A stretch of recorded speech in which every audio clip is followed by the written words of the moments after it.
आरिफ जान बनू बीफ पिलाओ, भलवाल शहर की है खास पहचान।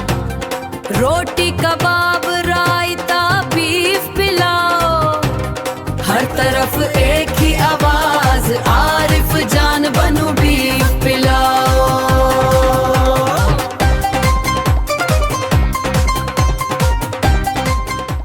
भलवाल बेकर के सामने नई शॉप बनी है आरिफ जान बनू पुलाव। आप आ जाएं जी आरिफ जान बनू बीफ पुलाव पे, मोगिया रोड नज़द भलवाल बेकर। तो इनका टेस्ट लाजवाब है और इनकी ये दूसरी शॉप है, तो आप आएँ एक दफ़ा टेस्ट करें, इंशाल्लाह मज़ा आएगा। जी शॉप की शानदार ओपनिंग हो चुकी है, इस हवाले से एक शहरी हैं जो टेस्ट कर रहे हैं, से रिव्यू लेते हैं। अस्सलाम वालेकुम सर जी। वालेकुम अस्सलाम। तो सारे पाकिस्तान में लोग देख रहे हैं, क्या कहना चाहते हैं आप? ये माशाल्लाह अच्छी दुकान है और पहले भी इनकी ब्रांच है वो बहुत मकबूल हुई है और ये भी इंशाल्लाह मकबूल होगी और कामयाब होगी और टेस्ट भी इनका अच्छा है और म्यार भी अच्छा है और इंशाल्लाह इखलाक भी अच्छा है। हम दुआ भी कर रहे हैं अल्लाह पाक इनके काम चलाए, क्योंकि इनके ना जी मेहनत इन्होंने की है और इनके मेहनत का फल इंशाल्लाह ज़रूर मिलेगा।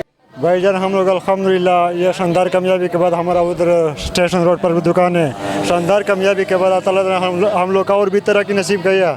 हम लोग कॉलोनी अड्डे पे अल्हम्दुलिल्लाह आज नए इफ्तिताह करने वाला है। इसका जायका भी इंशाल्लाह जवाब है और टेस्ट भी लाजवाब है और आमला भी लाजवाब है। जी आरिफ जान बनू पुलाव, हर तरफ इस शॉप की चर्चे हैं। शानदार ओपनिंग हो चुकी है कि आपको जितने पैसे देंगे उतने पैसों में आपका मुकम्मल आपको टेस्ट भी आएगा और उसका लुत्फ़ भी आएगा। आज के लिए इतना ही काफ़ी है। हमें दें इजाज़त, कैमरा मैन इफ्तिखार अहमद के साथ। अल्लाह हाफ़िज़।